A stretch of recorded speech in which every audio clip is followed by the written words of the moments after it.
Good morning guys, welcome to GK Genius Galaxy. दोस्तों, आपका बहुत बहुत स्वागत है हमारे YouTube channel GK Genius Galaxy पर। मेरा नाम ब्रजेश सिंह है और आज की इस वीडियो में हम जानेंगे उन 5 मुस्लिम वैज्ञानिकों के बारे में जिन्होंने विज्ञान और तकनीकी के क्षेत्र में अद्वितीय योगदान दिया और दुनिया को एक नई दिशा दी। ये वो महान वैज्ञानिक हैं जिनके आविष्कार और खोजें आज भी हमारे जीवन को प्रभावित कर रही हैं। दोस्तों, इस वीडियो में हम जानेंगे कि वो कब पैदा हुए, उनकी मृत्यु कब हुई, कुछ ऐसे पुराने वैज्ञानिक हैं जिनका नाम आपने सुना भी नहीं होगा और वो लगभग 700-800 लगभग 1300-1400 साल पुराने वैज्ञानिक हैं जिन्होंने उस समय टेक्नोलॉजी का दौर नहीं था, लेकिन उन लोगों ने तब ये आविष्कार किए हैं। इस वीडियो में हम उनके जीवन के प्रेरणादायक किस्से सुनेंगे, उनकी महत्वपूर्ण खोजें और आविष्कार के बारे में जानेंगे। दोस्तों, अगर वीडियो को लास्ट तक देखने पर अगर वीडियो आपको अच्छी लगती है तो वीडियो को लाइक कर लीजिएगा। चैनल पर नए हो तो सब्सक्राइब करके बेल आइकन ज़रूर प्रेस कर लीजिएगा। तो चलिए शुरू करते हैं। पहले वैज्ञानिक हैं इब्न अल नफीस। दोस्तों, इस्लामी स्वर्ण युग के प्रसिद्ध नामों में से एक इब्न अल नफीस जो हैं एक महान मुस्लिम वैज्ञानिक थे। अल नफीस को एक प्रसिद्ध चिकित्सक और शोधकर्ता के रूप में पहचाना जाता है जिन्होंने शानदार ढंग से कई बीमारियों के उपचार की खोज की। उन्होंने मानव में रक्त परिसंचरण का भी विस्तार का वर्णन किया। दोस्तों, इनका जन्म 1213 ईस्वी में सीरिया में हुआ था। वह एक अरब परिवार से ताल्लुक़ रखते थे। उन्होंने अपनी प्रारंभिक शिक्षा साहित्य और दर्शन के क्षेत्र में प्राप्त की। प्रारंभिक शिक्षा के बाद उनकी रुचि चिकित्सा क्षेत्र में हो गई। रुचि का पीछा करते करते उन्होंने दमिश्क सीरिया में नूरी अस्पताल में 10 से अधिक वर्षों तक चिकित्सा क्षेत्र में अपनी पढ़ाई जारी रखी। चिकित्सा का अध्ययन करने के साथ साथ अभ्यास करने से इस क्षेत्र में एक महान विशेषज्ञ बन गए और यही कारण है कि अल नफीस को सुल्तान सलाहुद्दीन अयूबी द्वारा स्थापित अल नसीरी अस्पताल में मुख्य चिकित्सक के रूप में नियुक्त किया गया। अस्पताल में काम करने के साथ साथ उन्होंने मिस्र के विभिन्न महाविद्यालयों में राष्ट्र की सेवा करना भी सिखाया। दोस्तों, इन्होंने पल्मोनरी परिसंचरण का पता लगाया जिसमें रक्त प्रवाह के बारे में बताया गया था। इस सिद्धांत का उल्लेख यह था कि रक्त छोटे छोटे छिद्रों के माध्यम से दाएं से बाएं की ओर जाता है और फिर ऑक्सीजन के साथ मिलकर पूरे शरीर के अंगों में प्रवाहित होता है। यानी इन्होंने ये खोज लगभग 1000 साल पहले कर दी थी। गंभीर रूप से बीमार होने के कारण मिस्र में ये 70 वर्ष की आयु में अल नफीसी की मृत्यु हो गई थी। दोस्तों, दूसरे वैज्ञानिक हैं मोहम्मद इब्ने मूसा अल ख्वारिज़मी। दोस्तों, मोहम्मद इब्ने मूसा अल ख्वारिज़मी एक फ़ारसी गणितज्ञ, खगोल शास्त्री, ज्योतिष भूगोलवेत्ता और बगदाद में हाउस ऑफ विजडम के विद्वान थे। उनका जन्म फारस में 780 ईस्वी के आसपास हुआ था, ये ज्ञात नहीं है प्रॉपर। अल ख्वारिज़मी उन विद्वानों में से एक थे जिन्होंने हाउस ऑफ विजडम में काम किया था। ये बहुत बड़ी उपलब्धि थी उनके लिए। अल ख्वारिज़मी बगदाद में हाउस ऑफ विजडम के सदस्य के रूप में खलीफ हारून अल रशीद के बेटे खलीफ अल मामून के नेतृत्व में काम करते हुए फले फूले, जिन्हें अरेबियन नाइट्स से में प्रसिद्ध किया गया था। अल ख्वारिज़मी में गणित में एल्गोरिदम की अवधारणा विकसित की। यही कारण है कि लोग उन्हें कंप्यूटर विज्ञान का पितामह भी कहते हैं। साथ ही साथ इनको बीज गणित को विज्ञान की नींव का भी आधारशिला माना जाता है, यानी इन्होंने बीज गणित के भी जनक यही हैं। अल ख्वारिज़मी को फादर ऑफ अलजेब्रा भी कहा जाता है। इसके अलावा इन्होंने बहुत सारे अन्य तरह के प्रयोग भी किए थे। इन्होंने सूर्य घड़ी के सिद्धांत और निर्माण में कई महत्वपूर्ण सुधार किए जो अपने भारतीय और हेलेनिस्टिक पूर्ववर्तियों से विरासत में मिले थे। उन्होंने इन उपकरणों के लिए तालिकाएं बनाई जिससे विशिष्ट गणना करने के लिए आवश्यक समय काफ़ी कम हो गया। तो दोस्तों, ये बहुत ही बड़े वैज्ञानिक थे। मोहम्मद इब्न मूसा अल ख्वारिज़मी की मृत्यु लगभग 850 ईस्वी में हुई। उन्हें प्रारंभिक इस्लामी संस्कृति के सबसे महत्वपूर्ण वैज्ञानिक मस्तिष्कों में से एक के रूप में याद किया जाता है, यानी ये बहुत ही ज़्यादा फेमस साइंटिस्ट। सोचिए, सन 780 ईस्वी में इन्होंने ये सारी चीज़ें करी थी जब उतनी टेक्नोलॉजी नहीं थी। कितना पुराना समय था, लेकिन ये बहुत ही विद्वान और वैज्ञानिक थे। तो दोस्तों, ये आई होप आपको ये वीडियो अच्छी लग रही होगी। अगर अच्छी लगी होगी तो वीडियो को लाइक कर लीजिएगा और अपने दोस्तों में भी शेयर कीजिएगा और चैनल पे नए हो तो सब्सक्राइब ज़रूर कर लीजिएगा। तो चलिए बढ़ते हैं तीसरे वैज्ञानिक के नाम पे। तीसरे वैज्ञानिक हैं इब्ने बतूता, जिनको आप वैज्ञानिक भी कह सकते हैं, बहुत बड़े घुमक्कड़ या यात्री भी कह सकते हैं। दोस्तों, इब्ने बतूता का जन्म 24 फरवरी 1304 ईस्वी को मोरक्को में हुआ था। उन्हें मध्यकाल का सबसे महान घुमक्कड़ कहा जाता है। कहा जाता है कि इब्ने बतूता ने लगभग 1,20,000 वर्ग किलोमीटर से अधिक की यात्राएं की थी। इन यात्राओं के अंत में उन्होंने एक प्रसिद्ध यात्रा वृत्तांत लिखा जिसके नाम से ये फेमस है। दोस्तों, इब्ने बतूता का जन्म मोरक्को के टैंजियर शहर में इस्लामी विद्वानों के एक परिवार में हुआ था। शुरुआत में उन्हें इस्लामी कानून और कुरान पढ़ाया गया, लेकिन इब्न बतूता एक जगह बैठकर अपना जीवन नहीं बिताना चाहते थे। उन पर जीवन का मकसद ढूंढने का जुनून सवार था। 21 साल की उम्र में इब्न बतूता ने हज करने के इरादे से अपना शहर टैंजियर छोड़ दिया और तब शायद उन्हें यही नहीं पता था कि बाकी ज़िंदगी घूमने फिरने में ही गुजरेगी। हालांकि उनकी पहली यात्रा मक्का की ही थी, लेकिन उन्होंने धार्मिक प्रवृत्ति, साहित्यिक रुचि और जुनून उन्हें और आगे ले गए।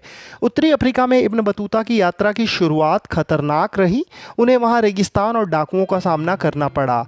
मिस्र पहुंचने पर इब्न बतूता काहिरा को देखकर दंग रह गए। वे प्राचीन काल से ही सबसे जीवंत शहरों में से एक था। वहां उन्होंने मामलूक साम्राज्य की बड़ी मस्जिदों, व्यस्त बाजारों और शिक्षण संस्थानों का दौरा किया। वे अलेक्जेंड्रिया भी गए। इब्न बतूता केवल हज करना चाहते थे और उसके बाद वह मिस्र, सीरिया और हिजाज के प्रसिद्ध धार्मिक विद्वानों और सूफी संतों से भी मिलना चाहते थे। दिल्ली में वे सुल्तान मोहम्मद बिन तुगलक के सामने पेश हुए। सुल्तान ने उन्हें काजी नियुक्त कर दिया। इब्न बतूता ने भारत में कई वर्ष बिताए। यहाँ उन्होंने समाज की जटिलताओं, प्रशासन और विभिन्न धार्मिक परंपराओं के बीच संबंधों को समझा। लेकिन धीरे धीरे इब्न बतूता को लगा कि भारत में उनकी स्थिति खतरे से खाली नहीं है। सुल्तान मोहम्मद बिन तुगलक उदारता और क्रूरता का एक असाधारण मिश्रण थे। सुल्तान ने मुसलमानों और हिंदुओं पर काफ़ी कठोरता से भारत के अधिकांश हिस्से में नियंत्रण में रखा। इब्ने बतूता ने दरबार में कई दोस्तों को सियासत का शिकार होते देखा। वे इन सब बातों से काफ़ी डर गए थे और 1342 में सुल्तान ने इब्ने बतूता को चीनी शासक के पास अपना राजदूत बनाकर भेजा था। अंत में इब्ने बतूता 1353 के अंत में मोरक्को लौट आए और अपने सुल्तान के अनुरोध पर उन्होंने अपने संस्मरण लिखे। संभवतः उनकी मृत्यु 1368, 69 या 1377 में हुई थी। उन्हें उनके गृहनगर टैंजियर में दफनाया गया था। चौथे वैज्ञानिक हैं एपीजे अब्दुल कलाम। दोस्तों, एपीजे अब्दुल कलाम, जो मिसाइल मैन और जनता के राष्ट्रपति के नाम से भी जाने जाते हैं, भारतीय गणतंत्र के 11वें निर्वाचित राष्ट्रपति थे। वे भारत के पूर्व राष्ट्रपति, जाने माने वैज्ञानिक और इंजीनियर के रूप में विख्यात थे। दोस्तों, डॉक्टर एपीजे अब्दुल कलाम का जन्म 15 अक्टूबर सन 1931 को धनुषकोटी गांव, रामेश्वरम, तमिलनाडु में एक मध्य वर्ग परिवार, मुस्लिम परिवार में हुआ था। इनके पिता का नाम जैनालुब्दीन था। वह न तो ज़्यादा पढ़े लिखे थे, ना ही उनकी आर्थिक स्थिति अच्छी थी। इनके पिता मछुआरों को नाव किराए पर दिया करते थे। इनकी माता का नाम असीमा, जो कि एक घरेलू गृहिणी थी, यानी हाउसवाइफ थी। अब्दुल कलाम जी संयुक्त परिवार में रहते थे। ये स्वयं 5 भाई बहन थे और घर में 3 परिवार रहते थे। पिता का अब्दुल कलाम के जीवन पर बहुत प्रभाव पड़ा।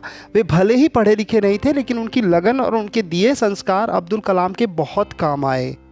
एपीजे अब्दुल कलाम की प्रारंभिक शिक्षा 5 वर्ष की अवस्था में रामेश्वरम की पंचायत के प्राथमिक विद्यालय में प्रवेश के माध्यम से शुरू हुई थी। 5वीं कक्षा में अब्दुल कलाम के गणित के अध्यापक सुबह ट्यूशन लेते थे, इसलिए वह सुबह 4 बजे ट्यूशन पढ़ने जाते थे। अब्दुल कलाम ने अपनी आरंभिक शिक्षा जारी रखते हुए अखबार बेचने का भी कार्य किया था, यानी इनका जीवन बहुत गरीबी में बीता है। दोस्तों, सन 1963-64 में डॉक्टर कलाम जी ने अमेरिकी वैज्ञानिक संगठन नासा का भी दौरा किया। पर भारत के प्रसिद्ध परमाणु वैज्ञानिक राजा रमन्ना ने पहला परमाणु परीक्षण किया, तो उसमें कलाम जी को परीक्षण के लिए बुलाया गया था। स्नातक की पढ़ाई पूरी करने के बाद कलाम जी ने रक्षा अनुसंधान और विकास संगठन, जिसको हम DRDO कहते हैं, उसमें एक वैज्ञानिक के रूप में शामिल हुए। इसमें प्रसिद्ध वैज्ञानिक विक्रम साराभाई के साथ भी इन्होंने काम किया। 1969 में डॉक्टर एपीजे अब्दुल कलाम इसरो आ गए और उन्होंने यहाँ परियोजना निर्देशक के पद पर भी काम किया था। कलाम सर ने 1974 में भारत द्वारा पहले मूल परमाणु परीक्षण के बाद दूसरी बार 1998 में भारत के पोखरण द्वितीय परमाणु परीक्षण में एक निर्णायक संगठनात्मक, तकनीकी और राजनीतिक भूमिका भी निभाई थी। सन 2002 में एपीजे अब्दुल कलाम जी ने भारत के 11वें राष्ट्रपति के रूप में शपथ ली थी। 27 जुलाई 2015 की शाम अब्दुल कलाम साहब भारतीय प्रबंधन संस्थान शिलोंग में रहने योग्य ग्रह पर एक व्याख्यान दे रहे थे, जब उन्हें जोरदार दिल का दौरा पड़ा और ये बेहोश होकर गिर पड़े। लगभग 6:30 बजे गंभीर हालत में इन्होंने बेथानी अस्पताल के ICU में ले जाया गया। उसके बाद वह कभी वापस ना आने के लिए इस दुनिया को अलविदा कह दिया। तो दोस्तों, एपीजे अब्दुल कलाम हमारे बीच आज भी उन्होंने जो कार्य किए हैं उनके कार्य आज भी याद किए जाते हैं। पांचवें वैज्ञानिक थे ज़बीर बिन हय्यान। दोस्तों, ज़बीर बिन हय्यान मुसलमानों के स्वर्ण युग के सबसे प्रतिभाशाली वैज्ञानिकों में से एक हैं। वे रसायन विज्ञान के प्रयोगों के लिए विभिन्न उपकरणों का आविष्कार करने के लिए प्रसिद्ध हैं।